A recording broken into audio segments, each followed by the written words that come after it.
To EDSA! Sa EDSA, astig ang bumper to bumper! Sa EDSA, the slower, the better. Sa EDSA, usag pagong is live! Kaya kung ako ikaw at ikaw sila, mag-EDSA na tayo! EDSA! Kasama mong natatrap. Diego Bandido! Go Diego! Go Diego! Go Diego! EDSA! Mic check 1, 2. Hello!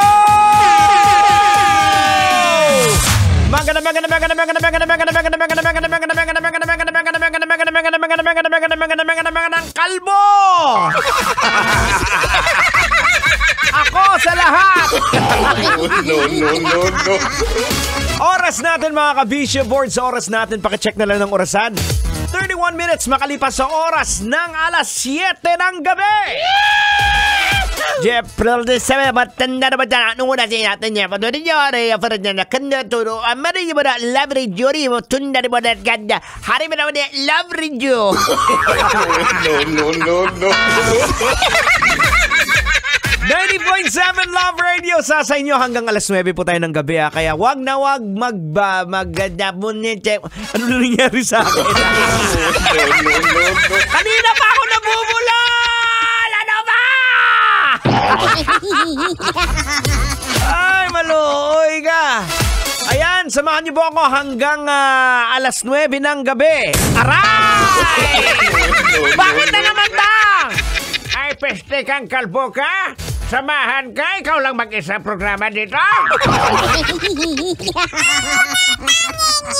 Gusto na naman ni Uncle Diego Bandido. Solohin niya yung solohin mo yung kalbo! Hoy, Duday, wag kang ganyan. Wala ka ng respeto sa mas nakakatanda sa'yo, Bira ka! Aray! Sino walang respeto, ha? Ay, wala tayo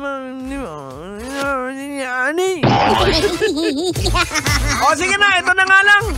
Istoryahan na natin to. Isang pastor, Aragay. Oh, no!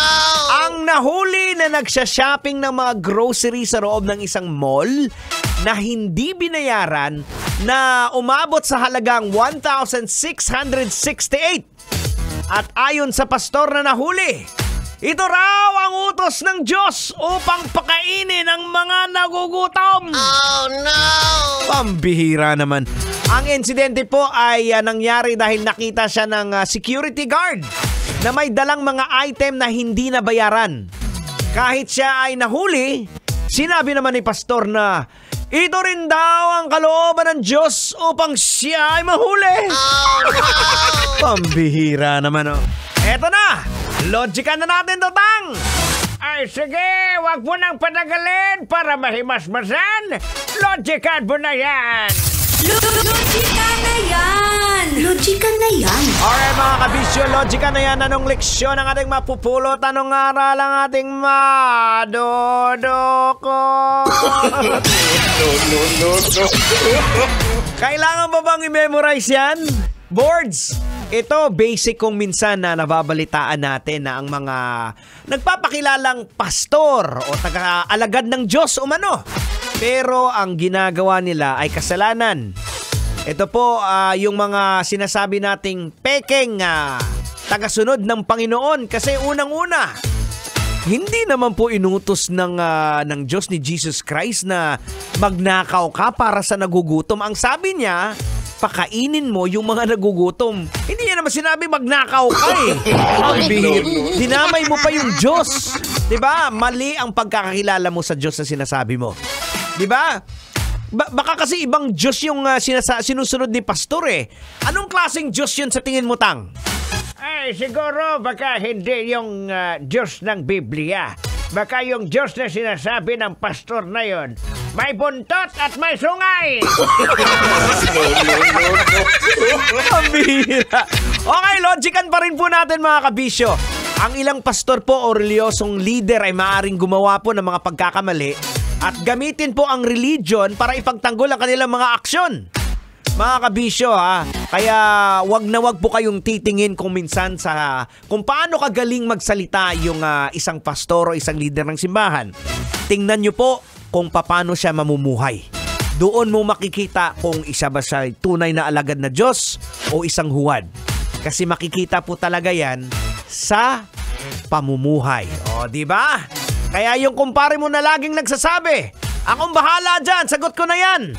Ako pa. Kaya lagi nababatukan ng asawa niya kasi puro hanggang salita lang eh. Di ba? O lalo na paglasing.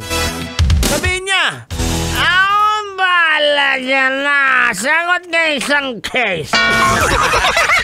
Ano ba na lahat ng mga dilata? Inumin niyo!